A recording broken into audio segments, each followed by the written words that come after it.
Boa noite a todas, boa noite a todos. Eu sou Amaro Fleck, professor do Departamento de Filosofia da Universidade Federal de Minas Gerais. E essa é a 10ª aula do curso O Capital de Marx, uma introdução, aula esta intitulada A Reprodução do Capital. Na nossa última aula, na aula 9, nós vimos que mais valor absoluto é o mais valor obtido por meio do prolongamento da jornada de trabalho, por meio do aumento da parcela de mais trabalho. Já o mais valor relativo é o aumento de mais valor obtido sem alterar a duração da jornada de trabalho, pois o aumento da parcela de mais trabalho é proporcional à redução da parcela de trabalho necessário. Isto é possível por conta da redução do valor da força de trabalho ocasionada pelo barateamento dos meios de subsistência do trabalhador, sem, portanto, resultar em um empobrecimento dele, isto é, sem que ele tenha que diminuir o seu padrão de consumo.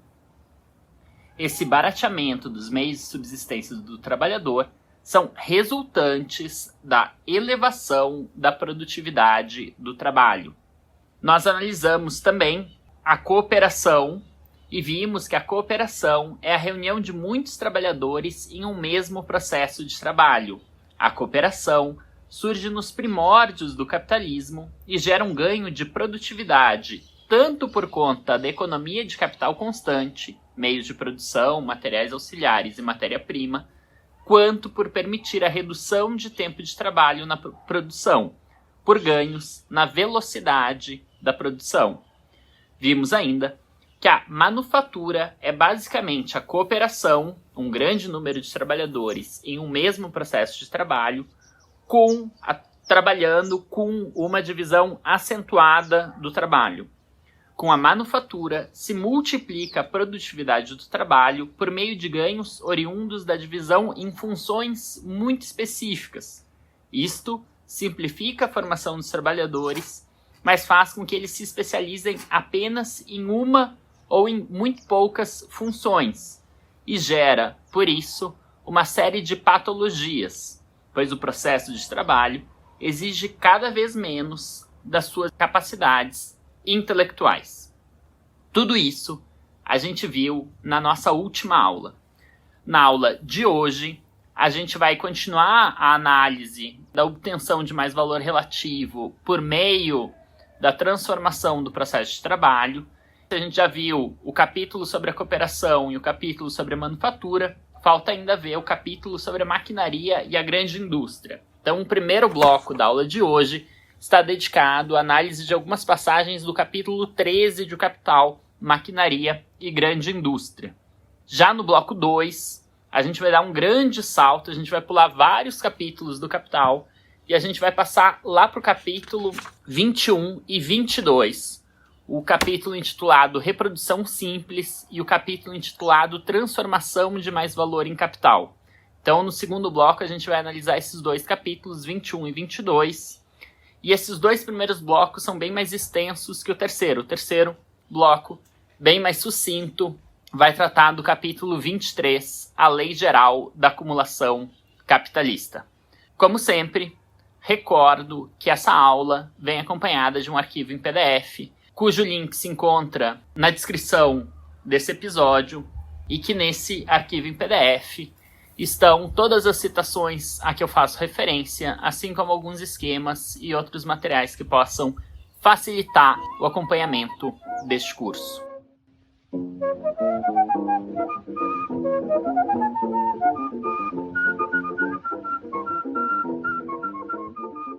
Marx começa o capítulo sobre a maquinaria e a grande indústria com uma citação do John Stuart Mill, no qual o Mill comenta que é bastante questionável se a introdução da maquinaria reduziu o trabalho humano, reduziu os sofrimentos dos humanos em conseguir os seus meios de subsistência, os bens que ele precisa para sobreviver. No entanto, Marx observa que essa, né, a diminuição do sofrimento, a diminuição do trabalho para conseguir a sua reprodução diária, não é, em absoluto, a finalidade da maquinaria utilizada de modo capitalista. Continuo citando Marx. Como qualquer outro desenvolvimento da força produtiva do trabalho, ela, a maquinaria, deve baratear mercadorias e encurtar a parte da jornada de trabalho que o trabalhador necessita para si mesmo, a fim de prolongar a outra parte de sua jornada que ele dá gratuitamente para o capitalista. Ela é meio para a produção de mais valor. Fecho citação. Então a maquinaria é introduzida no capital não para diminuir o sofrimento ou o trabalho necessário para conseguir determinados bens, mas sim para obter uma quantidade maior de mais valor. E essa quantidade maior de mais valor, a maquinaria obtém justamente por conseguir mais valor relativo, isso é, por conseguir diminuir a parcela do tempo de trabalho necessário para a reprodução do valor da própria mercadoria força de trabalho e aumentar, sim, a quantidade de tempo de mais trabalho, isso é, a quantidade de tempo em que essa mercadoria força de trabalho gera mais valor. Mas o que caracteriza propriamente a maquinaria? O que faz com que a maquinaria se diferencie do modelo anterior, isso é, da manufatura? Cito novamente Marx.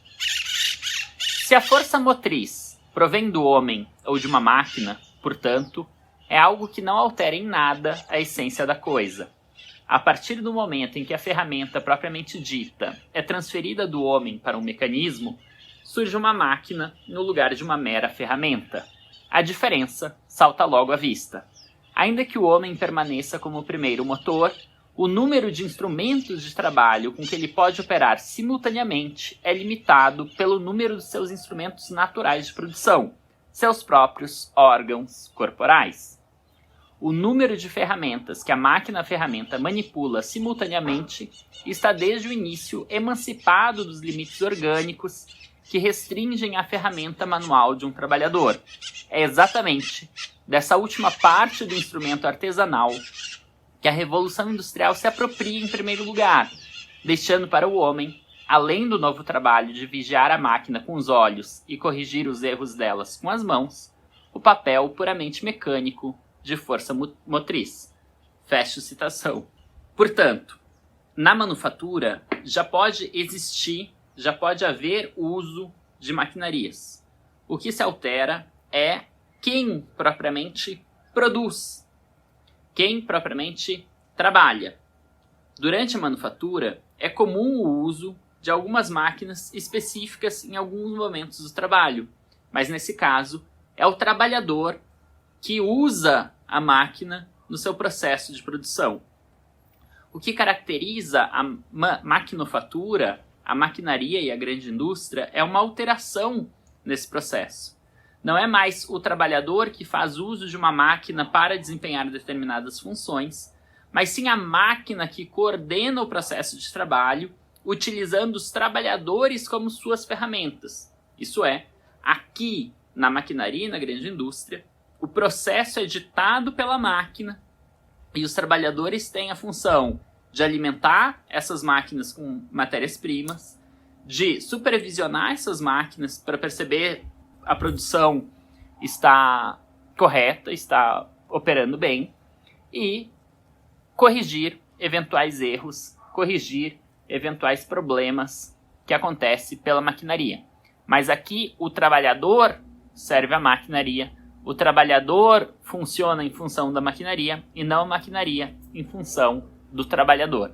Essa é a grande diferença entre o sistema da maquinaria e o sistema da manufatura, e não tanto o fato de a força motriz estar na máquina ou no trabalhador.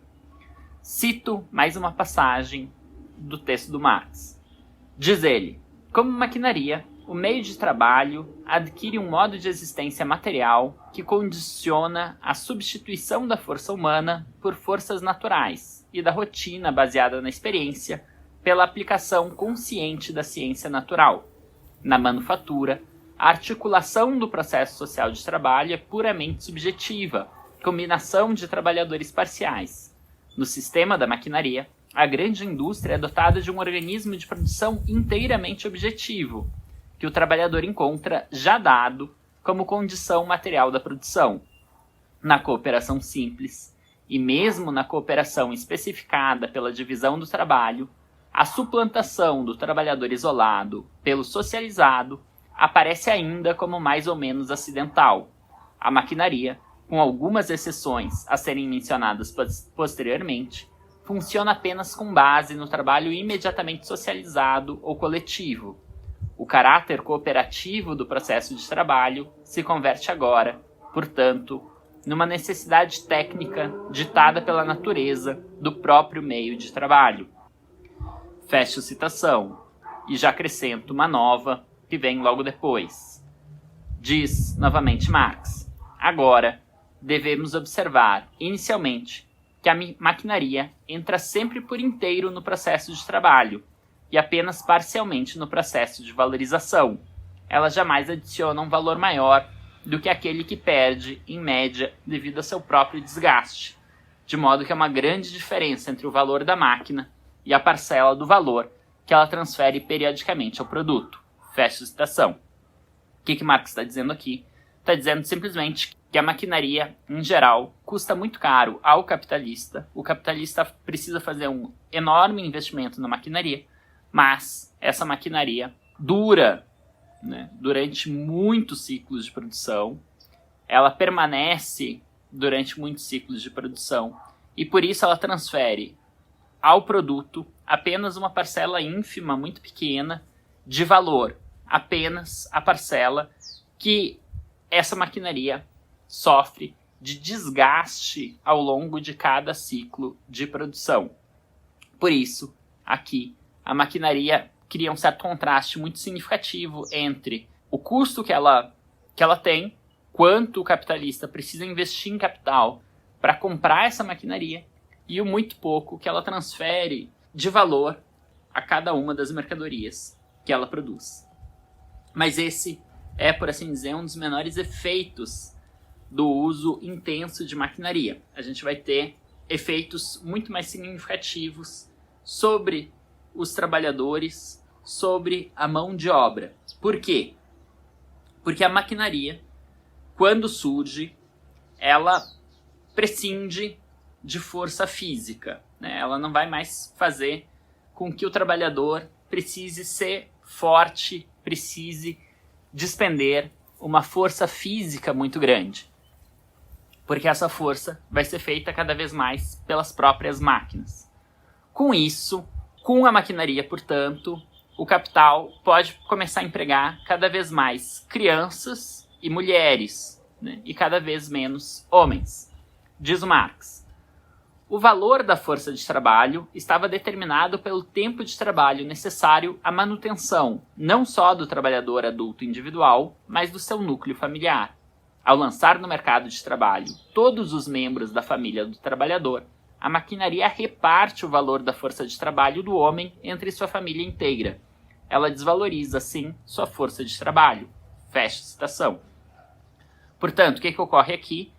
Se a mercadoria força de trabalho tem um determinado valor, e o valor é os meios de subsistência desse trabalhador, mas não apenas desse trabalhador e também de sua família, na medida em que o capital agora começa a empregar diretamente também a esposa e, eventualmente, também as crianças, porque agora, para o capital, já não é mais necessário, com a maquinaria, um uso de força, então, para ele, tanto faz se for o homem ou a mulher, considerando aqui o homem como detentor de uma força física maior, e, ao mesmo tempo, considerando que o uso intensivo de maquinaria cria funções que até vão ser desempenhadas melhor por crianças, por exemplo, por pessoas muito pequenas. Por exemplo, o Marx menciona diversas vezes nesse capítulo da maquinaria a função de limpezas em determinadas partes da máquina que um adulto não conseguia fazer porque não conseguia entrar lá. Então o capital passa a usar de forma muito mais intensa a mão de obra infantil. Uma vez que a mãe e as crianças também estão trabalhando, o trabalhador, o trabalhador, o pai, digamos, ele não precisa mais ganhar um salário familiar, um salário capaz de alimentar toda a sua família, de adquirir os meios de subsistência para toda a sua família. A partir de agora, ele pode receber um salário proporcional apenas à sua própria subsistência, um pouco acima da sua própria subsistência, porque também a esposa, também as crianças vão estar ganhando um salário, vão estar vendendo as suas forças de trabalho. Mas isso gera não apenas o efeito de diminuir o valor da força de trabalho do pai, como também isso cria um grande número de efeitos daninhos sobre o restante da família. Por exemplo, quanto maior a mão de obra infantil, quanto maior a mão de obra feminina, pelo menos esse é o caso na Inglaterra, no Reino Unido, no século XIX, maior vai ser a mortalidade infantil, diz o Marx. As altas taxas de mortalidade se devem preferencialmente à ocupação extradomiciliar das mães. Fecha citação. Isso, obviamente, numa situação em que não há serviços públicos para o cuidado de crianças e que, portanto, de bebês, né, de crianças pequenas, e que, portanto, quando a mãe passa a trabalhar fora, passa a trabalhar na indústria, passa a trabalhar na fábrica, e durante jornadas de trabalho muito amplas, esses bebês, essas crianças pequenas, vão ficar sob cuidados muito precários, de pessoas não especializadas, sobrecarregadas com cuidado de inúmeras crianças, em condições muito ruins de trabalho e de recreação para essas crianças pequenas, e que isso vai aumentar imensamente a mortalidade infantil. Diz o Marx também, logo a seguir, numa passagem bastante problemática, pelo menos para nós, leitores contemporâneos, diz o Marx, com a incorporação massiva de crianças e mulheres ao pessoal de trabalho combinado, a maquinaria termina por quebrar a resistência que, na manufatura, o trabalhador masculino ainda opunha ao despotismo do capital. Fecha citação. Essa é certamente uma passagem bem problemática, porque parece que o Marx supõe, e o Marx de fato tem um certo conservadorismo em termos familiares, que faz, né, que torna bastante problemática diversas passagens desses capítulos sobre a divisão sexual do trabalho. Porém, né, o Marx parece imaginar aqui nessa passagem que o homem seria capaz de... O homem aqui, pensado justamente como indivíduo do sexo masculino, consegue oferecer uma certa resistência muito maior ao despotismo do capital do que mulheres trabalhadoras do sexo feminino. Isso certamente é equivocado de um ponto de vista histórico, de um ponto de vista empírico.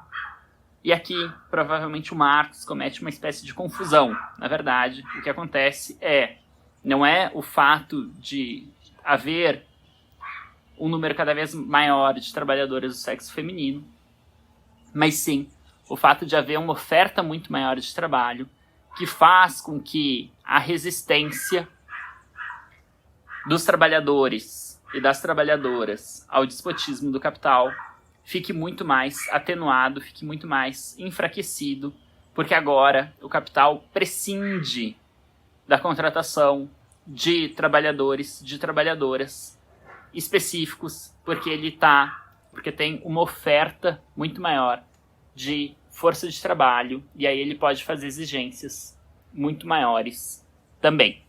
Antes eu falei que o objetivo maior do capitalista, ao introduzir a maquinaria, era obter mais valor relativo, e isso por meio do barateamento da mercadoria força de trabalho. Mas essa não é toda a verdade. Na verdade, o capitalista tem também um ganho extraordinário, e do ponto de vista do capitalista individual, é muito mais fácil explicar a introdução dessa maquinaria por meio justamente dessa obtenção de um ganho extraordinário.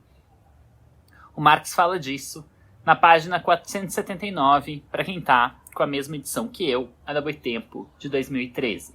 Diz o Marx: A maquinaria produz mais valor relativo, não só ao desvalorizar diretamente a força de trabalho e indiretamente baratear esta última por meio do barateamento das mercadorias que entram na sua reprodução, mas também porque, em sua primeira aplicação esporádica, ela transforma o trabalho empregado pelo dono das máquinas em trabalho potenciado, eleva o valor social do produto da máquina acima de seu valor individual, e assim possibilita ao capitalista substituir o valor diário da força de trabalho por uma parcela menor de valor do produto diário. Durante este período de transição, em que a indústria mecanizada permanece uma espécie de monopólio, os ganhos são extraordinários, e o capitalista procura explorar ao máximo esse primeiro tempo de jovem amor e por meio do maior prolongamento possível da jornada de trabalho. A grandeza do ganho aguça a voracidade por mais ganho. Com a generalização da maquinaria num mesmo ramo de produção, o valor social do produto da máquina decresce até atingir seu valor individual, e assim estabelece a lei de que o mais-valor não provém das forças de trabalho que o capitalista substituiu pela máquina, mas, inversamente, das forças de trabalho que ele emprega para operar esta última. Fecho citação. Do que se trata aqui? Bem, se trata justamente de que, durante o período em que o primeiro capitalista introduziu uma nova maquinaria ou melhorou, aprimorou o processo de trabalho de modo que ele passa a ter uma produtividade bastante maior, uma força produtiva bastante maior, isso é, ele consegue fazer um número maior de mercadorias empregando a mesma quantidade de tempo de trabalho. Durante esse primeiro tempo no qual o primeiro capitalista introduziu essa maquinaria ou aprimorou esse processo de trabalho, ele vai obter um ganho extraordinário. Por quê? Porque ele vai estar produzindo mercadorias com um valor abaixo dos seus concorrentes e vai estar conseguindo vender pelo mesmo valor que os seus concorrentes. Portanto, ele obtém um ganho, ele consegue operar no mercado produzindo abaixo do valor dos demais concorrentes e podendo vender pelo mesmo preço, pelo mesmo valor ou por um preço um pouco menor. Com isso, justamente, ele consegue monopolizar, porque ele consegue produzir mais barato e vender a um preço menor, enquanto que, se os concorrentes fazem o mesmo, eles vão estar vendendo abaixo de seu valor e, por isso, quebrando, falindo. Então, esse ganho extraordinário é o objetivo maior do capitalista ao introduzir a maquinaria na produção. Um dos efeitos, um outro efeito, ainda outros efeitos da introdução da maquinaria no processo de trabalho no que se refere aos trabalhadores. Um desses efeitos é a intensificação do trabalho, o fato de que o trabalho passa a operar numa velocidade muito maior, exigindo uma atenção muito maior por parte dos trabalhadores.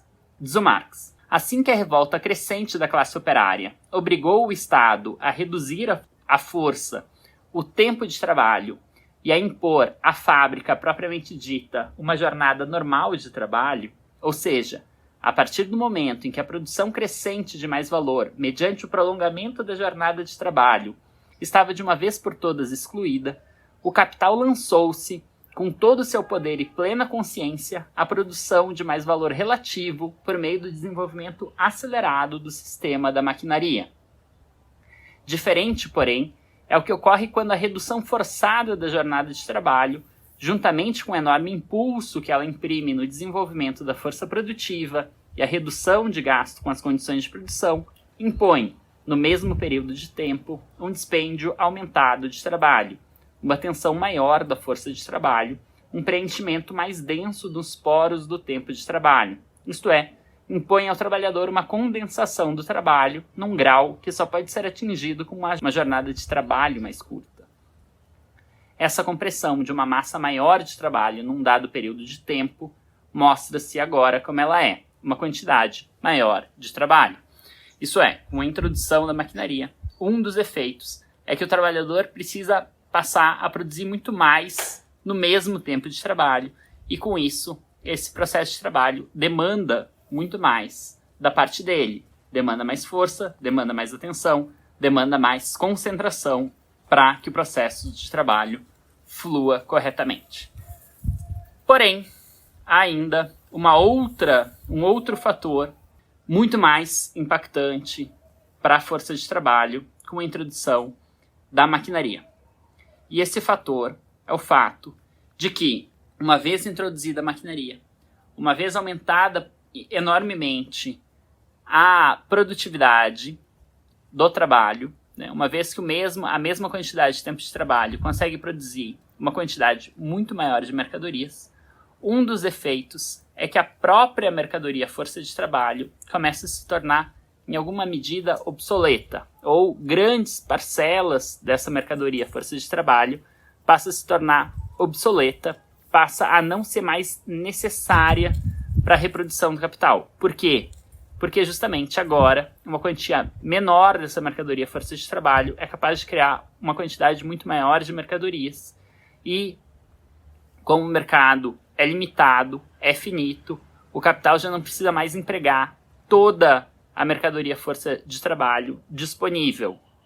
Isso faz com que Marx fale não apenas de um exército industrial de reserva, isso é, que os capitalistas em conjunto sempre preferem ter uma quantidade de mão de obra disponível, não empregada, para momentos de expansão, para trabalhos eventuais, e mesmo para jogar a força de trabalho, o valor da força de trabalho para baixo, isso é, criando justamente um excedente de mercadoria força de trabalho, de forma que o valor dessa mercadoria se encontra abaixo do seu valor real, digamos assim.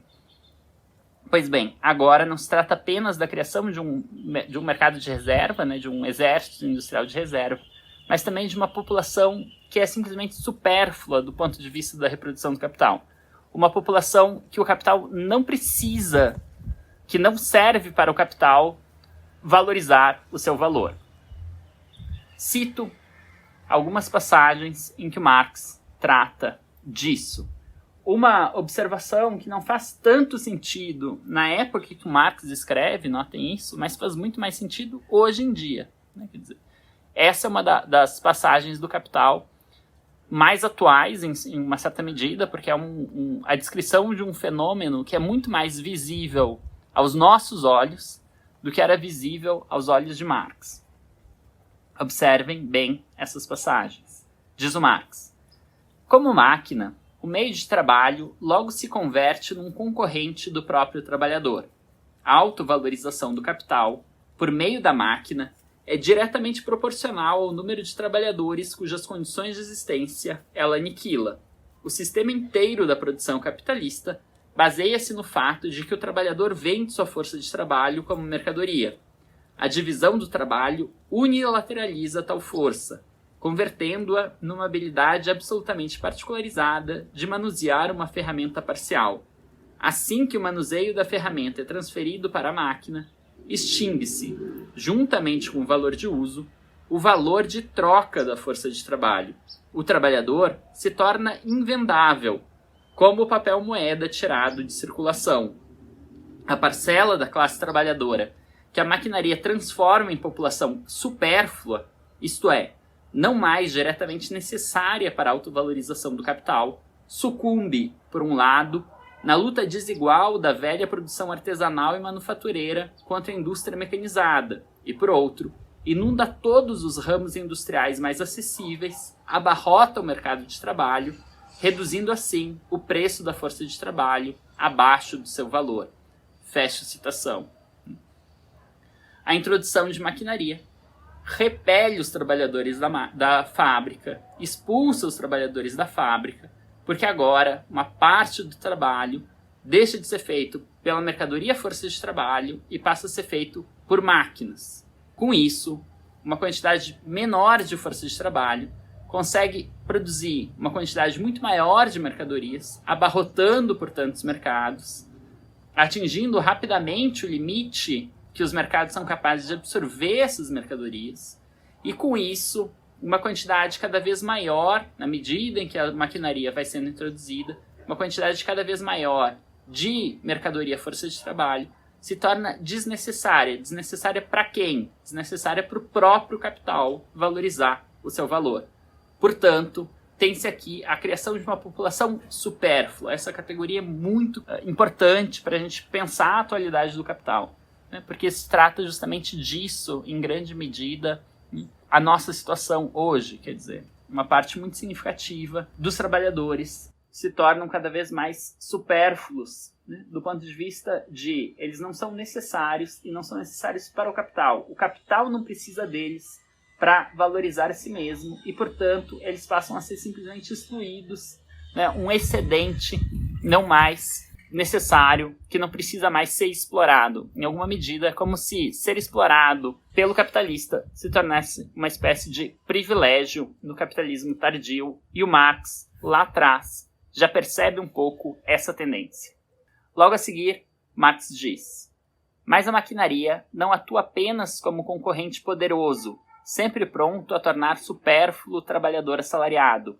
O capital, de maneira aberta e tendencial, proclama e maneja a maquinaria como potência hostil ao trabalhador. Ela se converte na arma mais poderosa para a repressão das periódicas revoltas operárias, greves, etc., contra a autocracia do capital. Poder-se-ia escrever uma história inteira dos inventos que, a partir de 1830, surgiram meramente como armas do capital contra os motins operários. Fecha citação. Isto é, o próprio capitalista, os próprios capitalistas, utilizam a introdução da maquinaria nas fábricas de forma consciente, de forma intencional, para minar, né, as sublevações operárias, os motins operários, como uma arma contra o movimento operário, o movimento dos trabalhadores, uma vez que isso necessariamente enfraquece a posição dos trabalhadores nas suas negociações, né? Por que enfraquece? Porque, bom, o capitalista passa a precisar menos dos trabalhadores, ou passa a precisar de menos trabalhadores para manter a fábrica em funcionamento. Com isso, né, a posição de negociação dos trabalhadores piora imensamente. Um pouco a seguir, o Marx diz: os fatos reais, travestidos pelo otimismo econômico, são estes: os trabalhadores, deslocados pela maquinaria, são jogados da oficina para o mercado de trabalho, engrossando o número de forças de trabalho já disponíveis para a exploração capitalista. É um fato indubitável que a maquinaria não é, por si mesma, responsável por liberar os trabalhadores de sua dependência em relação aos meios de subsistência. Ela barateia o produto e aumenta sua quantidade no ramo que se apodera, deixando intocada, num primeiro momento, a massa de meios de subsistência produzida em outros ramos da indústria. Depois de sua introdução, portanto, a sociedade dispõe de tantos ou mais meios de subsistência para os trabalhadores deslocados do que dispunha antes, e isso sem considerar a enorme parcela do produto anual que é dilapidada pelos não trabalhadores. E esse é o argumento central da apologética econômica. As contradições e os antagonismos inseparáveis da utilização capitalista da maquinaria inexistem, porquanto têm origem não na própria maquinaria, mas em sua utilização capitalista. Como, portanto, considerada em si mesma, a maquinaria encurta o tempo de trabalho, ao passo que, utilizada de modo capitalista, ela aumenta a jornada de trabalho, como, por si mesma, ela facilita o trabalho, ao passo que, utilizada de modo capitalista, ela aumenta sua intensidade, como, por si mesma, ela é uma vitória do homem sobre as forças da natureza, ao passo que, utilizada de modo capitalista, ela subjuga o homem por intermédio das forças de natureza, como, por si mesma, ela aumenta a riqueza do produtor, ao passo que, utilizada de modo capitalista, ela o empobrece, etc. O economista burguês declara simplesmente que a observação da maquinaria, considerada em si mesma, demonstra com absoluta precisão que essas contradições palpáveis não são mais do que aparência da realidade comum, não existindo por si mesmas e, portanto, tampouco na teoria. Ele se poupa, assim, da necessidade de continuar a quebrar a cabeça e, além disso, imputa seu adversário a tolice de combater não a utilização capitalista da maquinaria, mas a própria maquinaria. Fecha citação. O Marx distingue, portanto, muito claramente quais são os efeitos da introdução da maquinaria, dos efeitos da introdução dessa maquinaria em uma formação social capitalista, em um modo de produção capitalista. O que o Marx está dizendo é a maquinaria por si mesma é uma espécie de bênção, é uma coisa incrível que diminui a quantidade de trabalho necessário para produzir mercadorias, para produzir bens, para produzir valores de uso. E nesse sentido ela liberta o homem do fardo do trabalho, faz com que o homem precise trabalhar muito menos e poderia ter, assim, muito mais tempo livre, muito mais tempo disponível para fazer as coisas que lhe apetecem. Porém, uma vez que a maquinaria é utilizada de modo capitalista, não com a intenção de libertar os homens do trabalho, mas sim com a intenção de produzir uma quantidade, uma grandeza maior de mais valor, os efeitos da maquinaria são precisamente o contrário do que se poderia esperar. Isso é, a maquinaria acaba por não facilitar a vida do trabalhador, por não aumentar a riqueza do trabalhador, por não tornar o trabalho mais fácil, mais simples, menos penoso, mas justamente os efeitos contrários, a um uso, portanto, perverso da maquinaria. A maquinaria, quando utilizada de modo capitalista, acaba por ter um efeito perverso. Ela não facilita, ela não melhora a vida do trabalhador, ela acaba piorando a vida do trabalhador, porque o trabalho se torna mais intenso, porque a quantidade porque o trabalhador se torna mais pobre e etc, etc, etc. Em diversas passagens, o Marx comenta que a maquinaria, em uma sociedade comunista, seria usada de forma completamente diferente.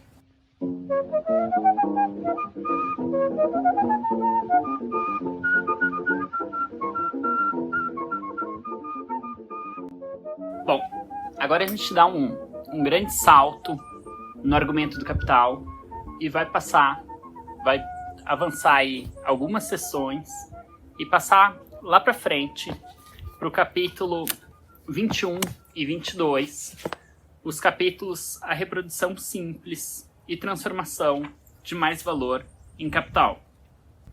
Esses capítulos intermediários entre a maquinaria e esses capítulos evidentemente são importantes, recomendo muito a leitura de vocês, mas por uma questão de tempo, por uma questão de organização do curso, eu decidi saltar eles, porque eu acho que a gente consegue pegar o cerne da argumentação do Capital, ainda, mesmo pulando por eles, embora eles tenham considerações bem pertinentes sobre salário, sobre diferentes formas de se calcular o salário, diferentes formas de se pagar o salário e questões como essas.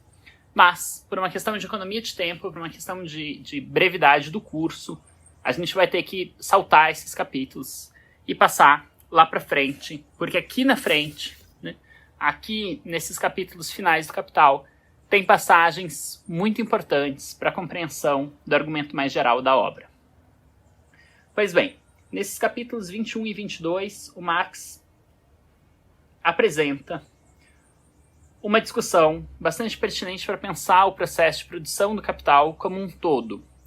Mais precisamente para pensar o capital e a produção capitalista de mercadorias não a partir apenas de uma rodada, de um ciclo de produção, mas a partir justamente da continuidade desses ciclos de produção. Quer dizer, como o capital não é uma coisa que acontece, como o capitalismo não é uma coisa estática, mas justamente um processo que está sempre em transformação, um processo em que o valor continuamente se valoriza, não é simplesmente, o capital se valorizou da situação 1 para a situação 2, e aí ele interrompe o processo e para, mas não, ele está sempre se transformando de forma que ele vai continuar se valorizando entre a situação 2, a situação 3, a situação 3, a situação 4 e assim por diante.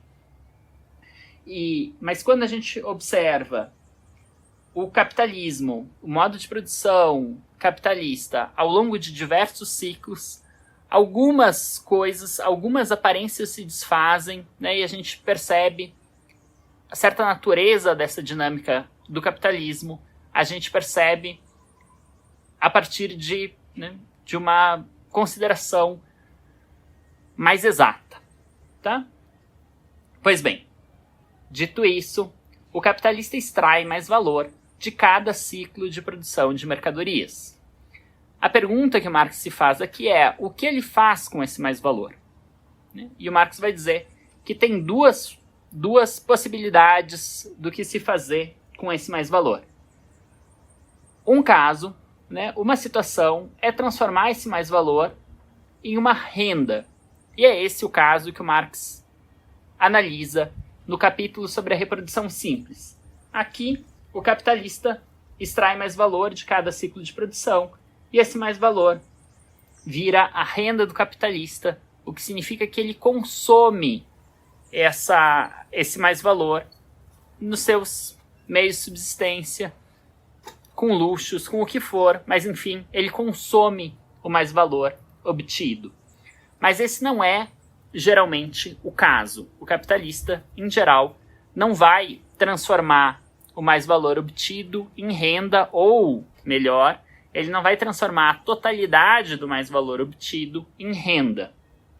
Em geral, o capitalista vai usar uma parte desse mais valor como renda, e isso vai bancar o seu padrão de vida, isso vai bancar o seu consumo, mas a outra parte desse mais valor vai ser utilizado para aumentar o seu capital, fazendo com que o montante de capital comece no próximo ciclo a partir de um montante maior do que o do processo anterior. Dou um exemplo aqui. Tá? O exemplo da reprodução simples. Vocês imaginem um capital de 1.000. Tá? Um capital aqui, 1.000 unidades monetárias. Sei lá. Pensem a unidade monetária que vocês quiserem. Se trata apenas de um exemplo muito tosco. É claro que se a gente fosse pensar aqui, o número ideal seria um capital de 1 milhão. Vocês têm um capital de 1 milhão, mas enfim, para simplificar a coisa aqui, imaginem um capital de 1.000 unidades monetárias, e esse capital está dividido da seguinte forma: o capital constante é 800 unidades monetárias e o capital variável 200 unidades monetárias. Em cada ciclo de produção, o capitalista vai começar com 1.000 unidades monetárias e vai terminar produzindo 1.200, o valor de 1.200 unidades monetárias em mercadorias. Tá? O que significa que o mais-valor vai ser de 200 unidades monetárias. Na reprodução simples, essas 200 unidades monetárias vão ser o mais-valor do capitalista, e ele vai transformar essas 200 unidades monetárias em sua renda. Ele vai gastar isso ao longo de um mês, ao longo, do tempo, do ciclo de produção. Ele vai simplesmente gastar isso em consumo, e no começo do próximo ciclo de produção, ele vai voltar a ter 1.000 unidades monetárias. É isso o montante inicial do próximo ciclo de produção. Agora, então esse caso é o da reprodução simples, quando o capital inicial continua o mesmo nos próximos ciclos. Porém, esse não é o mais usual. Em geral, no modo de produção capitalista, o que vai acontecer é a situação 2, em que há uma transformação de mais valor em capital. Nesse caso, a situação 1, o primeiro caso seria igual à da reprodução simples. A gente tem um capital de 1.000 unidades monetárias. Esse capital é composto de uma parte constante de 800 unidades monetárias, uma parte variável de 200 unidades monetárias e um mais-valor de 200 unidades monetárias. Porém, nesse caso, o capitalista não vai consumir as 200 unidades monetárias, ele não vai ter uma renda tão alta assim, ele vai pegar como renda sua apenas 100 unidades monetárias.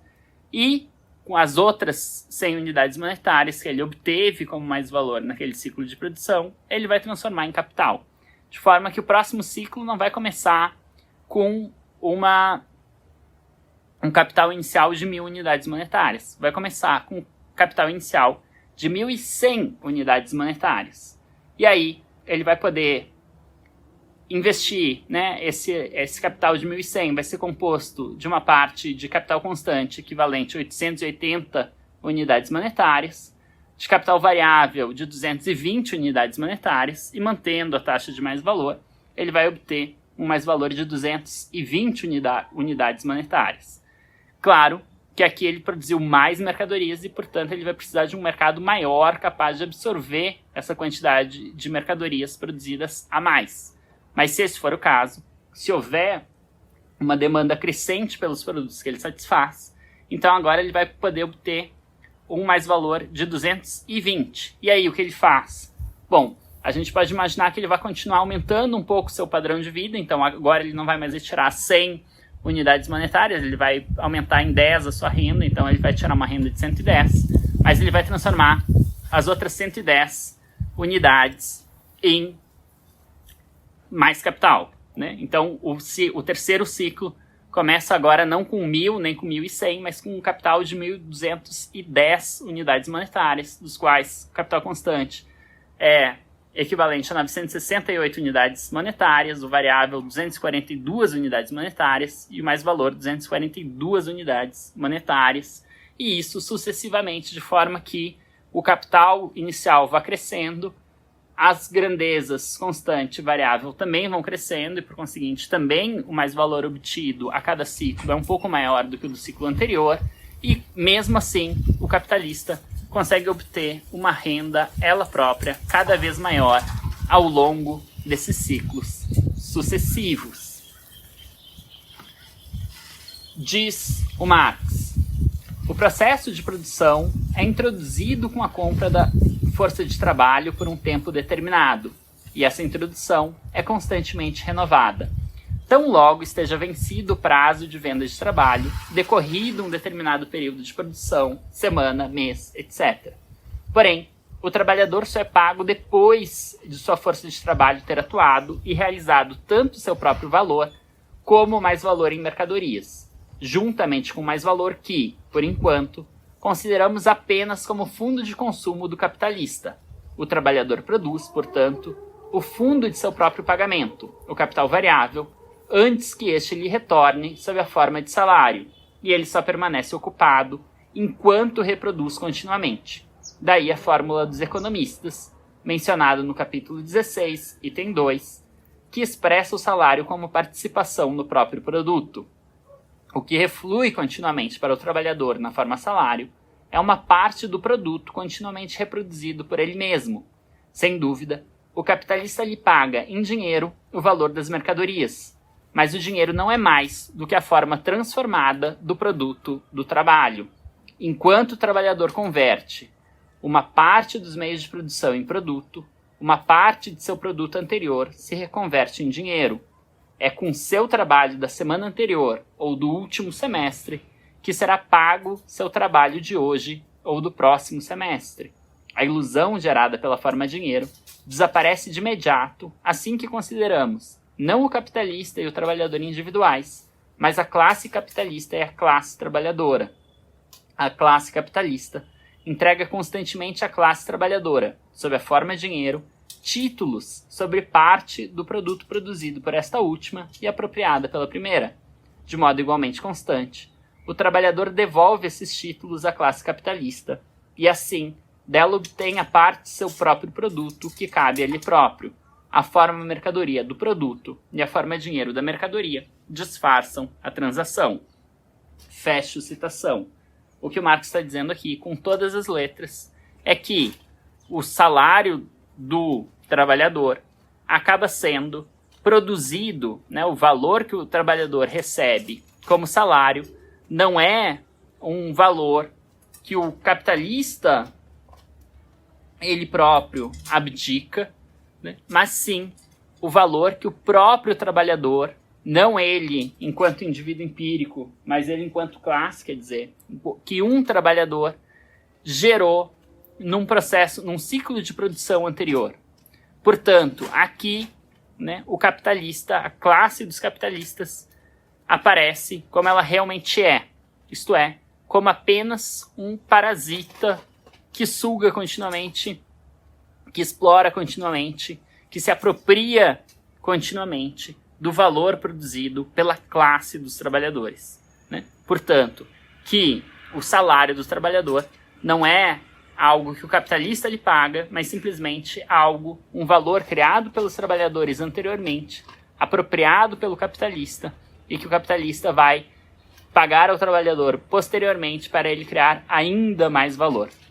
Então aqui se desaparece um tanto essa ideia de indivíduos autônomos, que é, de acordo com Marx, uma certa ilusão do processo de circulação, e o processo de circulação parece apenas como uma forma que encobre a verdadeira relação de exploração, de parasitismo existente, não na esfera de circulação, mas sim na esfera da produção das mercadorias. Então, quando a gente olha não um ciclo de produção das mercadorias, mas a continuidade desses ciclos, né, a sucessão desses ciclos, essa ilusão de troca de equivalentes passa a mostrar que, na verdade, o que ocorre é um contínuo parasitismo de uma classe se apropriando e explorando outra classe, a classe dos capitalistas, explorando e se apropriando do produto criado pela classe, do valor criado pela classe dos trabalhadores.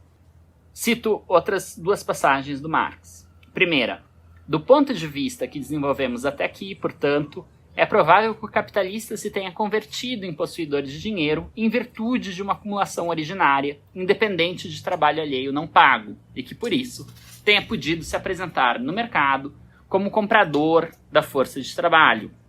E, segunda citação, abstraindo-se inteiramente de toda acumulação, a mera continuidade do processo de produção, ou a reprodução simples, após um período mais ou menos longo, converte necessariamente todo o capital em capital acumulado ou mais valor capitalizado, ainda que, no momento em que entrou no processo de produção, esse capital fosse propriedade adquirida mediante o trabalho pessoal daquele que o aplica, mais cedo ou mais tarde, ele só converteria em valor apropriado sem equivalente, em materialização, seja em forma de dinheiro ou outra, de trabalho alheio não pago. Fecho citação. Portanto, aqui tanto faz. Pode até acontecer que a primeira aplicação de capital, todo capital surge por meio de alguma acumulação originária. É preciso primeiro criar um montante inicial de capital para depois conseguir começar a colocar ele em circulação. Mas pouco importa aqui como se dá essa acumulação originária. Depois vai ter um capítulo exatamente sobre isso, que a gente vai analisar na próxima aula. Mas aqui pode até ser o caso de que a primeira acumulação ocorreu, de fato, por trabalho pessoal por parte do capitalista, mas tanto faz. O fato é que, ainda assim, com ciclos sucessivos do capital, uma hora, a imensa maior parte do valor que o trabalhador estiver recebendo vai ter sido criado pela própria classe dos trabalhadores em ciclos anteriores. Com isso, se dissolve um pouco a ideia de uma troca de equivalentes, o que não significa, de modo algum, que não exista troca de equivalentes na esfera da circulação. A esfera da circulação, de fato, ocorre apenas e tão somente por troca de equivalentes. Mas o que se pode perceber é que é possível, por meio da troca de equivalentes, uma relação de exploração, uma relação de parasitismo, uma relação de apropriação contínua do valor criado pela classe, no caso dos trabalhadores. Cito mais uma passagem rápida do Marx. Anteriormente, tivemos de examinar como mais valor surge do capital. Agora, veremos como capital surge do mais valor. A aplicação de mais valor como capital, ou a reconversão de mais valor em capital, se chama acumulação de capital. É essa acumulação que se trata aqui. Bom, então de forma esquemática, só para a gente contrastar claramente a reprodução simples e a acumulação de capital, o Marx diz sobre a reprodução simples: o fato de que essa mercadoria particular, a força de trabalho, tem o valor de uso peculiar de fornecer trabalho e, portanto, de criar valor, não pode alterar em nada a lei geral da produção de mercadorias. Portanto, se a quantia de valor adiantada em salário não ressurge no produto pura e simplesmente, mas sim aumentada de um mais valor, isso não resulta de que se tenha ludibriado o vendedor, pois este recebeu efetivamente o valor de sua mercadoria, mas do consumo dessa mercadoria pelo comprador. A lei da troca só exige igualdade entre os valores da troca das mercadorias que são alienadas reciprocamente. Ela exige, até mesmo, desde o início, a desigualdade de seus valores de uso e não guarda nenhuma relação com seu consumo, que só começa depois de o negócio estar concluído. A transformação original do dinheiro em capital consuma-se, portanto, na mais rigorosa harmonia com as leis econômicas da produção de mercadorias e com o direito de propriedade delas derivado. Mas, apesar disso, ela tem por resultado 1. Que o produto pertence ao capitalista e não ao trabalhador. 2. Que o valor desse produto, além do valor do capital adiantado, inclui um mais-valor, o qual, embora tenha custado trabalho ao trabalhador e nada ao capitalista, torna-se propriedade legítima deste último. E 3. Que o trabalhador conservou consigo sua força de trabalho e pode vendê-la de novo sempre que encontrar um comprador. A reprodução simples não é mais do que a repetição periódica dessa primeira operação. Volta-se, sempre de novo, a transformar o dinheiro em capital. A lei não é, pois, violada. Ao contrário, ela apenas obtém oportunidade de atuar duradouramente. Fecha a citação. Com isso, na reprodução simples, essa aparência da troca de equivalentes é uma aparência real, não é uma aparência falsa. De fato, o capitalista paga o equivalente pela mercadoria força de trabalho e consome essa mercadoria e tem a sorte, digamos, de que essa mercadoria produz mais valor do que ela custa.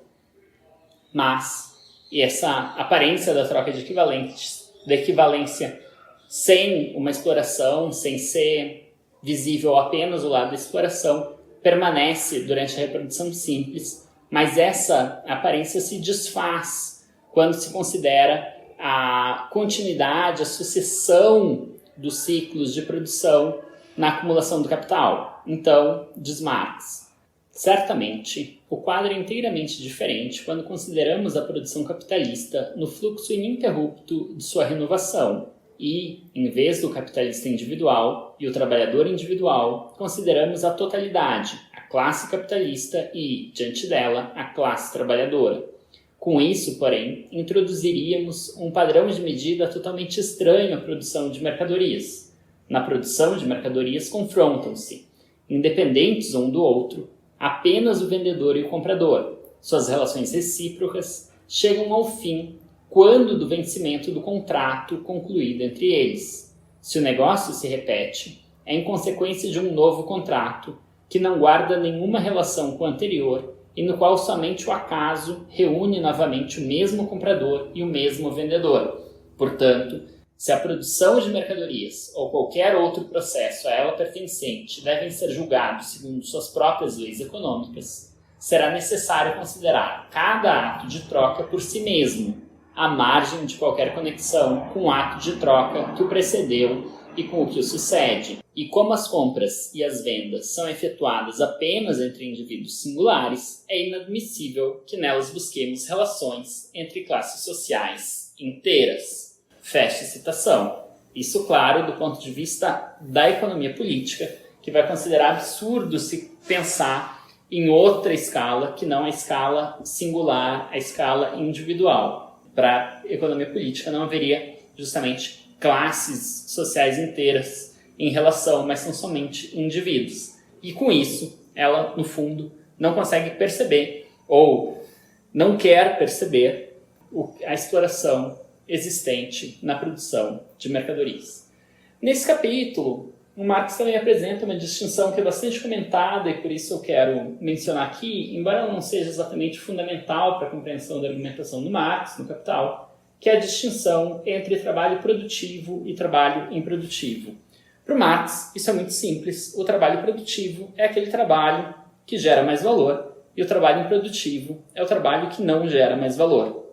Isso não significa, de forma alguma, e esse é um erro muito usual, muito comum, né, entre quem argumenta, por exemplo, para Marx, o trabalho doméstico não é um trabalho produtivo. Bom, o que Marx está dizendo aqui não implica, de forma alguma, numa hierarquização dos trabalhos, de forma que o trabalho produtivo seria mais importante do que o trabalho improdutivo. Não, Marx está falando de trabalho produtivo e improdutivo do ponto de vista do capital, da perspectiva do capital. O trabalho produtivo é aquele que valoriza o capital, o trabalho improdutivo que não valoriza o capital. Isso não significa, de forma alguma, que o trabalho produtivo seria necessário, o trabalho improdutivo desnecessário, ou que o trabalho produtivo seria mais importante, mais pertinente, mais fundamental para a reprodução social do que o trabalho improdutivo. Isso não ocorre de forma alguma.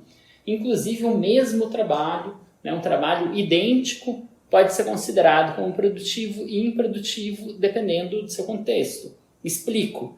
Se um capitalista, por exemplo, contrata um motorista para servir a ele e a sua família, esse é um trabalho improdutivo. Ele não vai aumentar, isso vai justamente ser um gasto para ele e não um investimento. Esse valor não vai, o valor que ele vai pagar pela mercadoria e força de trabalho do motorista não vai gerar um mais valor. Vai ser simplesmente um gasto, um consumo dele. Vai entrar aqui como um consumo e não como capital. Isso significa que aquele dinheiro ele vai gastar e ele não vai ter retorno algum desse dinheiro que ele comprou a mercadoria e força de trabalho do seu motorista. Porém, se o capitalista contrata um motorista, não para si, mas para fazer viagens por um aplicativo, por um táxi, né? Digamos que o capitalista é dono de uma frota de táxis e compra a mercadoria e força de trabalho do motorista e emprega esse motorista para fazer viagens, bom, aí esse mesmo trabalho, que pode ser, do ponto de vista empírico, idêntico ao outro, né? Passa a ser um trabalho produtivo, porque ele está gerando mais valor. A mesma coisa funciona, né? Por exemplo, se uma cozinheira faz um bolo para si, para alguém, para dar de presente, etc. Esse bolo, sequer vai ser trabalho, na verdade, sequer o bolo vai ser mercadoria, mas vai ser um trabalho, se for considerado como um trabalho, é um trabalho improdutivo, ele não gera mais valor. Porém, se ela é contratada para fazer bolos numa padaria, e aí ela já está produzindo mercadorias, já está produzindo mais valor, né? Porque ela vai produzir muito mais valor ao longo do seu tempo de trabalho do que vai custar a sua própria força de trabalho. Então essa distinção entre trabalho produtivo e improdutivo não é que um trabalho realmente produz coisas necessárias e outro não produz coisas necessárias, mas tão somente que um trabalho é produtivo para o capital, da perspectiva do capital, porque ele produz mais valor, e o outro trabalho é improdutivo da perspectiva do capital, porque ele não produz mais valor. Para terminar este bloco, uma observação ainda sobre a acumulação original, a acumulação primitiva, que a gente vai tratar melhor na próxima aula, que é sobre a teoria de que essa acumulação decorre de uma abstinência do capitalista. E aí eu faço duas últimas menções do texto do Marx, neste bloco.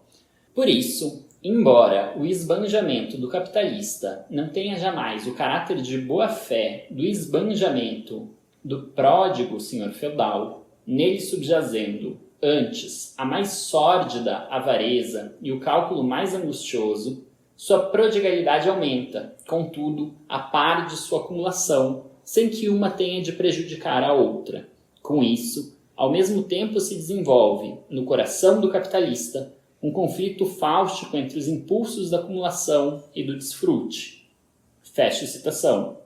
E a segunda citação: basta dizer que o mundo vive unicamente da automortificação do capitalista, esse moderno penitente de Vishnu. Não apenas a acumulação, mas a simples conservação de um capital exige um esforço constante para resistir à tentação de consumi-lo. O humanitarismo mais elementar clama, portanto, que libertemos o capitalista do martírio e da tentação, do mesmo modo como há pouco tempo a abolição da escravatura libertou o senhor de escravos da Geórgia do doloroso dilema de dissipar alegremente em champanhe todo o mais produto arrancado a chicotadas de seus escravos negros, ou reconvertê-lo, ainda que parcialmente, em mais negros e mais terras. Fecha a citação. O que o Marx está tratando aqui é de uma teoria que diria, né, que o capitalista merece o ganho porque ele se abstém justamente do consumo para investir. E aqui há um contraste muito claro com o senhor feudal. O senhor feudal produz muito mais do que necessita, mas ele esbanja essa produção, ele explora trabalhadores para produzirem muito mais do que ele de fato necessita, mas ele não tem o que fazer, ele não é um capitalista, então ele não vai investir esse excesso de produção, o que significa que ele simplesmente vai gastar esse excesso de produção de forma suntuosa, de forma luxuriosa, né, de forma ostentatória. Então, o senhor feudal, ele tem um padrão de vida muito acima do necessário, muito acima do que ele mesmo demandaria, mas simplesmente porque ele tem um excesso de bens que ele precisa gastar, senão esses bens vão simplesmente apodrecer. Aqui, com o capitalista, acontece uma coisa diferente. Ele produz também um excesso, mas ele não vai gastar esse excesso. Ele vai justamente se abster de determinados gastos, ou ele vai conter o seu gasto, porque justamente quanto mais ele poupa, mais ele pode investir no próximo ciclo produtivo e, por meio disso, converter mais valor obtido em capital e, com isso, gerar quantias cada vez maiores de mais valor. Por isso, ele se abstém do consumo, o que o Marx, obviamente, ironiza, né, falando que é preciso, portanto, libertar o capitalista dessa abstinência, e a gente só pode libertar o capitalista dessa abstinência justamente terminando com o modo de produção capitalista.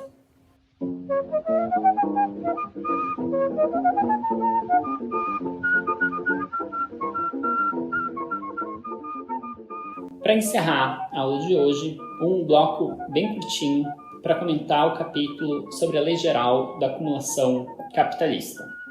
O que é importante neste capítulo é a explicação sobre a composição do capital, e essa explicação da composição do capital vai ter uma importância muito grande para a teoria das crises do capital. A teoria das crises que vai ser assunto não da próxima aula, mas das aulas subsequentes.